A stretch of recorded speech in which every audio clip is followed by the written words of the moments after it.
Se tem um personagem que todo mundo gosta, é o Renato do Nerd Show, né? Olha só como é que eu sou divertido! Tô brincando, é o Mickey, né? Ele também, pode ser ele também. Misca, Musca, Mickey Mouse! O Mickey, ele faz sucesso, mas já tem muito tempo, né? Ele tem desenho animado, tem revista em quadrinhos, tem jogos que fizeram bastante sucesso e recentemente ele voltou para as notícias porque o Mickey caiu em domínio público. O que isso quer dizer? Quer dizer que o pessoal estava autorizado a usar o Mickey, né? Mas não é bem assim não. Eu vou te explicar nesse vídeo também. Mas eu acho que o que você mais vai gostar de saber é que o Mickey, na verdade, não é do Disney. O quê? Isso aí já é um negócio diferente, tem algumas polemiquinhas aqui que eu pretendo trazer hoje, onde nós vamos contar a história completa desse personagem que a gente gosta tanto. É hoje o Mickey no Nerd Show!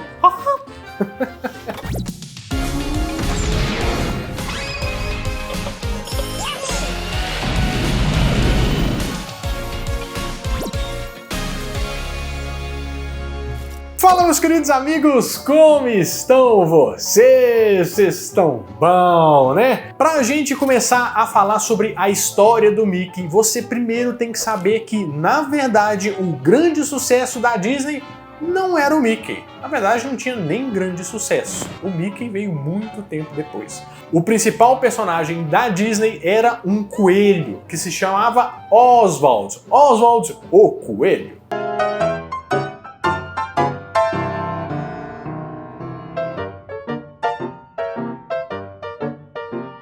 Só que tem um porém, nem era um rato, nem chamava Mickey, chamava Oswald e nem era só da Disney. Na verdade, nessa época, o coelho Oswald era uma parceria entre a Disney e a Universal. Só que, você sabe, né? Quando tem uma coisa ali no meio que é meio disputada, tá começando a fazer um certo sucesso, as pessoas começam a ficar de olho. E tinha uma animosidade dentro dos estúdios, dentro dos animadores ali principalmente, né? Que ficava assim, eu acho que aqui a gente faz esse negócio melhor. Eu acho que fica aqui. E ficou uma rixa muito grande. E todos esses profissionais acabaram escolhendo um lado. E um dos que escolheu o lado da Disney foi um animador que chamava Ub Iwerks. Lembra desse nome, porque esse carinha é muito importante. Mas chegou um ponto que a Disney já estava muito cansada dessas confusões, eu não quero mais saber de picuinha, esse tipo de serviço é muito ruim, né? A gente tem que ficar ouvindo fofoca um do lado do outro. A Orlando ia adorar esse tipo de serviço. A Disney, pensando nisso, quis criar um novo personagem que eles iam poder chamar de só seu. E chegaram nesse tal Ub Iwerks e falaram assim, vem cá de cantinho, ó, sei que você tá trabalhando para nós dois aqui, mas você podia fazer o seguinte, ó, eu vou te dar um dinheirinho aqui no canto, você poderia, por favor, criar um personagem exclusivo pra gente? Vai lá que eu tô te olhando. Nessa época, ele estava trabalhando com a Universal também. E se a Universal soubesse que ele estava trabalhando com a Disney, eles podiam tentar pagar ele também, sabe? Ia ser um negócio meio agente secreto, mas assim foi feito. O Ub Iwerks começou a fazer uns esboços, falando assim, qual poderia ser um novo personagem aqui que vai ser só da Disney? Começou pensando, poderia ser uma vaca. Começou a desenhar uma vaca assim, mas o Walt Disney olhou e falou assim, uma vaca? Não sei. E mais tarde se tornou a Clarabella. Também falou assim, então, se fosse um cavalo, talvez. Poderia ser um cavalo, desenhar aqui, ó, fazer uns dentão, uma ferradura bonita. Olha só que cavalo premiado. Mas também não foi o que o Walt Disney queria, não.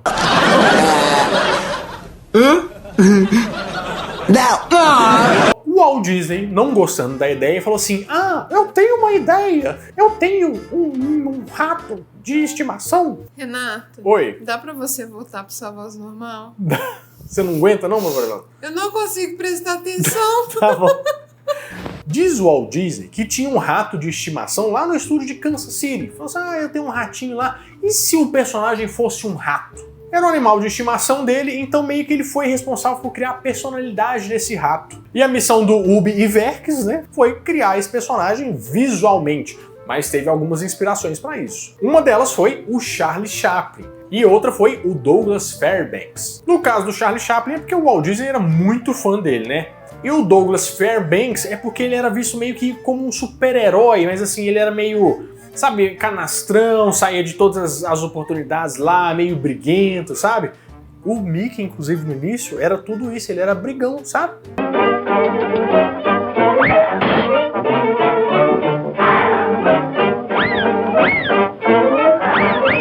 Bom, mas desenho feito, você já percebeu que o Mickey só tem 4 dedos na mão? Mas o Mickey ter 4 dedos tanto é uma decisão por causa de dinheiro, quanto por causa de ficar mais fácil. Por quê? Diz o Walt Disney que quando olhou aquele desenho ali que o Mickey tinha 5 dedos, falou assim, nossa, mas parece um cacho de banana, tá sobrando dedo aí, vai ficar muito estranho a hora que a gente colocar. E além disso, se ele tivesse um dedo a mais, ia ficar muito difícil para o pessoal fazer a animação, né? Tanto é que ao longo dos anos, se acredita que o dedo do Mickey tá faltando e economizou milhões para Disney. E inicialmente ele não ia chamar Mickey Mouse, o nome dele seria Mortimer Mouse. Mortimer, nossa, é o quê? Um contador? Mortimer? Ele é um personagem do Edgar Allan Poe. Pode também ser um cara da funerária, né? O Mortimer. Seria um bom nome. Fica aí a dica, hein? A esposa do Disney, a Lillian Disney. A mulher sempre mandando no marido, né? No final das contas. Eu sou tua mulher! Eu sou o maior bem que tu vai arrumar nessa vida! Tem gente que fala que é por causa de um ator famoso que chamava Mickey Rooney, esse nome, né? A inspiração. Mas tem gente que fala que Mickey era só um nome comum da época, tipo um João Disney. João Mouse. E na verdade, o nome do Mickey não é só Mickey Mouse, ele tem um nome completo, que é Mickey Theodore Mouse. Mas em outros lugares do mundo ele não tem um nome nada parecido com isso. Por exemplo, na Suécia ele se chama Muspig, na China é Mi Lao Shu e na Itália é Topolino. E com a concepção do personagem pronta, é hora de estrear o desenho animado dele. A primeira animação de 1928, que muita gente acha que é o Steamboat Willie. Sabe aquele do Mickey no barquinho, ó? Mas você acredita que não é aquela? O quê? Não acredito. Nem de longe, na verdade. Na verdade, a primeira animação do Mickey se chama Plane Crazy e foi feita em 1928. Nota-se que eu falei feita, não lançada. Por quê? Eles tiveram um problema para fazer a distribuição desse desenho. Não acharam ninguém que queria distribuir. Tanto é que ele foi feito, mas não foi lançado. Outro episódio que aconteceu isso foi The Galloping Gaúcho. Gaúcho, escrito gaúcho mesmo. Que também não arranjou distribuição. Na verdade, o Steamboat Willie foi o terceiro feito, mas foi o primeiro que conseguiram lançar. E ele foi lançado primeiro, apesar de ser o terceiro. E quando foi lançado, o pessoal foi à loucura.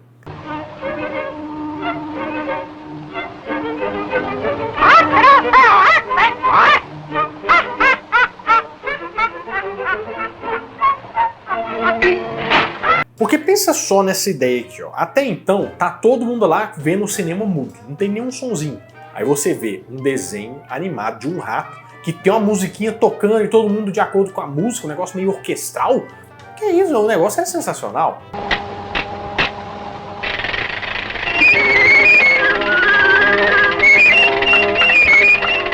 E que nem eu te falei, nessa época ele era meio briguento, ele era um jovem problemático. E essa índole dele só foi mudar em 1929, quando foi a primeira vez que ele falou, que ele teve voz. Ele falou pela primeira vez em 1929 no curta que se chama The Carnival Kid. E quem fez a voz do Mickey foi o próprio Walt Disney, né? Que nesse episódio aí ele era um vendedor de cachorro quente, de hot dogs. Har, har. O Walt Disney foi dublador do Mickey de 1929 até 1946. Hurry up, Pluto! Come on, we gotta hurry! Aí ele teve que se afastar dessa função, e tem algumas coisas que explicam isso. Bom, o primeiro motivo é que a Disney estava crescendo bastante e o próprio dono tinha que fazer outras coisas, ele não podia ficar lá falando, oh, Mickey, né? Não tinha condição. E outra coisa, disse que o Walt Disney fumava pra caramba. Então, se ele tivesse aquela vozinha pra sempre, não ia durar, né? Não ia ter como. Ele já tava falando assim, aí, ô Pluto, eu fumo há 50 anos, mas eu posso parar a hora que eu quiser. Não tem problema nenhum, olha que voz cristalina. E vários dubladores foram passando pela voz do Mickey, inclusive até o dublador do Mickey casou com a dubladora da Minnie. Olha só que interessante. Mas aqui no Brasil, quem faz a voz do Mickey já tem algum tempo é o Guilherme Briggs, que inclusive já chegou até a contar como que ele recebeu esse convite. Você quer saber como é que eu consegui fazer como é que eu fui chamado para fazer o Mickey? Como é que foi? Foi a culpa do Cosmo. Ah, é? Do Padrinhos Mágicos. Porque tem um episódio do Cosmo, que é um episódio em preto e branco, que eles voltam no tempo, alguma coisa assim, E aí eu fiz assim, poxa vida, eu estou tão diferente. Eu fiz a voz do Mickey. Já a primeira vez que o Mickey começou a usar aquelas luvinhas brancas foi em 1929 num curta que chamava The Opry House. E nesse mesmo ano ele fez um curta que chamava The Barnyard Battle, em que ele era um soldado que estava combatendo os alemães. E chegou até a ser censurado lá na Alemanha, né? Também. Já o Pluto só começou a aparecer em 1930 em um curta chamado The Picnic, que na verdade mesmo ele era cachorro da Minnie, ele não era cachorro do Mickey. Ele só passou a ser cachorro do Mickey em 1931 num curta que chamava The Moose Hunt. E o curta The Cactus Kid de 1930 foi o último curta feito pelo desenhista original do Mickey. Porque o Ub Iwerks queria montar o seu próprio estúdio e não dá pra ficar debaixo das asas da Disney, né? Se você gosta de uma fofoca, Babelã? Muito. Ao que parece que foi um negócio meio com rusgas, né? Que se a gente pode dizer assim. Porque a hora que ele saiu, o Disney tirou os nomes dele lá do negócio do desenhado pro Ub Iwerks. Aí ele ficou meio, como assim? Aí deu um cabo danado. Até hoje a autoria do Mickey é toda nas costas ali do Walt Disney, né? Mas na verdade o povo não sabe que tem a mãozinha muito importante, inclusive, do Ub Iwerks. E o engraçado é que depois que o Ubinho saiu, porque o nome dele é muito complicado, já desisti, eles tiveram que arranjar um animador substituto, né? E como o Mickey já tava fazendo revista e tal, eles pegaram um animador pra fazer a revista do Mickey, né? Mas ele falou assim, não, gente, não pega eu não gosto de fazer esse negócio não, eu gosto de fazer animação. Eu até vou, porque eu não quero perder meu emprego, né? Mas só se for de uma forma totalmente pra quebrar um galho, só um tempo. Esse tempo durou de 1930 até 1975, né? Que coisa, não? Que foi o Floyd Gottfredson, que na verdade foi bem importante eles terem feito esse movimento de deixar o Mickey no quadrinho, porque isso popularizou muito, porque pouca gente naquela época tinha acesso a cinema, animação, mas o quadrinho era bem mais fácil de espalhar. Mas é engraçado que você sabia que o Mickey não chegou com esse nome aqui no Brasil? Ele chegou aqui em 1930 com o nome de O Ratinho Curioso. Imagina se você vai na banca, me envia, por favor, o volume número 3 do Ratinho Curioso. A minha única esperança é que em Portugal deve ser pior. Verdade. O Ratinho Curioso e que gosta de bolachas. Deve ter um trem assim, né? Mas voltando pra animação, foi em 1932 que o primeiro curta do Mickey foi indicado ao Oscar. O curta se chamava Os Órfãos de Mickey. E foi em 1932 que uma coisa que a gente está inserido começou a acontecer. Por exemplo, você vê um produto do Mickey e você já fica doido? Querendo? Eu, com certeza. Eu também.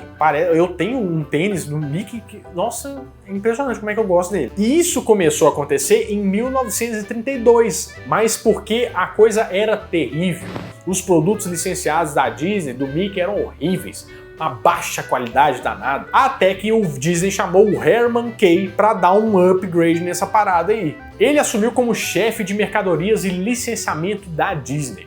E ficou de 32 até 49 e deu uma guinada do negócio, viu? Nossa Senhora! E muita gente fala que, inclusive, esse foi um papel importantíssimo para a ascensão do Mickey. Parece um nome de filme, né? A Ascensão de Mickey. Mas é porque, né, a gente quando vê produto fica doido. E o Mickey começou a aparecer em tudo. Desde pulseiras de diamante até brinquedo de lata, sabe? Mas só que a primeira aparição do Mickey a cores só aconteceu em 1935, que se chamava o curta The Band Concert. E uma coisa que talvez você tenha percebido é que o Mickey começou de um jeito, um traço um pouco diferente, e ao longo dos anos ele foi mudando. Isso porque alguns desenhistas foram colocando um estilo próprio ali. E o que eu acho que é o Mickey que eu mais gosto é o de 1940, que foi feito pelo Fred Moore. Que nesse momento, né, ao invés de ter só o olho preto assim, o Mickey ganhou uma forma mais de pera, ganhou, por exemplo, um olhinho branco com um olhinho preto dentro. Parece que é o Mickey mais clássico que a gente tem dos desenhos animados, sabe? E ele foi visto dessa forma aí pela primeira vez na animação The Pointer. O engraçado é que nessa época o Fred Moore ele tava desenhando meio que assim, ai meu Deus, será que eu vou mostrar pro seu Disney? O seu Disney vai me demitir, com certeza, eu tô fazendo um trem totalmente diferente assim. Mas o Disney olhou, ele tremeu na base, mas mesmo assim com a mão trêmula, o Disney falou, que beleza, mas agora você pode desenhar, a partir de agora o Mickey é assim. E ficou durante muito tempo. E foi em 1940 também que o Mickey estreou o seu primeiro filme. que se chamava Fantasia. Esse eu tenho certeza que você lembra. E em 1978, o Mickey chegou a quebrar outro recorde, né? Sendo o primeiro personagem animado a ter uma estrela na calçada da fama. E dos anos 50 até os anos 80, o Mickey batia de frente, assim, ó, era pau a pau com Pernalonga, que era um personagem que também era muito famoso. Os dois competiam em pé de igualdade. Tanto que em 1988, os dois participaram juntos no filme Uma Cilada para Roger Rabbit. Quem quer velhinho pulando sem paraquedas é perigoso, meu filho. Você pode morrer. Tem um sobressalente aí? Eu fico pensando assim, como é que eles conseguiram colocar esses dois personagens de empresas diferentes no mesmo filme? É porque a Disney adquiriu os direitos do filme e quis convidar o Warner Bros. Para colocar os personagens deles lá, pra fazer um filme bem da hora. A Warner até concordou, desde que os personagens dele tivessem o mesmo tempo de tela do Mickey, os personagens da Disney. Concordaram e assim foi feita essa obra de arte. E depois, aproveitando o nome do Mickey, vários e vários programas de televisão foram usados e abusados com isso, né? Como, por exemplo, o Camundongo da Disney. E também o Point do Mickey. Todo mundo está na House of Mouse. A Casa do Mickey Mouse. Mickey Aventura sobre Rodas. Os motores vão rugir. Somos SOS amigos. E Mickey Mouse Casa da Diversão. E se um negócio faz um sucesso, a gente aqui do Nerd Show já sabe que acontece uma coisa. Ele vira o quê? Jogo! E virou jogo em jogos sensacionais. Foram cerca de 79 jogos tendo o Mickey como personagem central. E a gente vai destacar alguns aqui, né? O primeiro foi lançado para Nintendo em 1981 e o título do jogo não podia ser diferente, né? Mickey Mouse. Depois disso, em 82, a Nintendo lança Mickey e Donald. Mas dentre vários e vários jogos, tem alguns que se destacam bastante. Por exemplo, Castle of Illusion. Ai, meu Deus, esse jogo é bom demais. De 1990, que tinha o Master System, tinha também no Mega Drive, era bom demais. Tá, eu entendi que o jogo é bom. Sim. Mas é por isso que você tem dois? É por isso, Paparão. Tem também Mickey Mania, feito pela SEGA, de 1994. E teve também Kingdom Hearts, que foi uma franquia que ficou super famosa, fora os jogos todos ali dos anos 90 da Disney, né? Que a gente vai fazer um episódio só sobre isso. Aguarde e confie. Bom, mas você já percebeu que o Mickey é um sucesso absurdo, né? Mas que teve uma lei aí que meio que ameaçou um pouco esse domínio todo da Disney. Porque você sabe que a Disney é bem chata, no bom sentido, com os personagens deles, né? Eles precisam, assim, manter aquilo tudo como os conformes, para continuar vendendo, quer dizer, digo, fazendo sucesso. E eles processavam mesmo, sabe? Por exemplo, em 1971, teve uma história em quadrinho que chamava Air Pirates Funnies, que eles colocavam os personagens da Disney meio que rock and roll, sabe? Assim, que o pessoal não gostou muito, né? Isso aí, claro, meter-lhe um processo no meio das costas. Inclusive, até em 1989, a Disney processou um colégio na Flórida, que sabe aqueles mural que tem assim, ó, que as escolinhas fazem de desenho Mickey, que os meninos gostam? Você acredita que eles processaram a escola? E eles colocaram só porque o pessoal gosta do Mickey mesmo e tal, mas processou. Mas a partir de 2024, na verdade, nada disso importa mais, porque o Mickey caiu no domínio público. O que isso quer dizer? Quer dizer que a patente, o registro ou o direito de licenciamento exclusivo da Disney sobre o Mickey caiu. E agora qualquer pessoa pode usar o Mickey para fazer qualquer coisa sem pedir autorização. Por exemplo, coloca o Mickey aqui, coloca outro Mickey aqui. Agora eu vou dublar ele. Sou o Mickey, do Nerd Show. Inclusive, eles até anunciaram, assim que caiu o embargo, um filme de terror do Mickey, feito por pessoas que não tem nada a ver com a Disney. Mas lembrando só uma coisa bem importante aqui. Na verdade, você lembra daquele Steamboat Willie? Aquele Mickey preto e branco? Foi ele que caiu no domínio público, tá? Porque ao longo dos anos, você viu que o Mickey teve várias versões. Aquela é a versão que tá liberada. Se você usar qualquer outra versão do Mickey, gente, vai demorar bastante ainda para eles caírem nesse domínio público. Bom, mas a verdade é que o Mickey continua e sempre vai continuar sendo a cara da Disney. Mas no vídeo você percebeu que ele não é tão da Disney assim. Tem pessoas que sempre ajudam a fazer as coisas, né? E nesse caso, o nome do Ub Iwerks não apareceu lá. Bom, mas eu vou continuar gostando do Mickey e vou usar mais um aqui agora só porque eu posso. Bom, meus amigos, é isso. Eu espero que vocês tenham gostado bastante desse vídeo e considere se tornar um membro, tipo o Paulo, que só chama Paulo. Não é Paulo, é Paulo. E você pode ser um membro premium também. Bom, eu vou ficando por aqui, mas toda semana eu volto com mais um vídeo quentinho, fresquinho, crocante pra vocês. Então, adeus!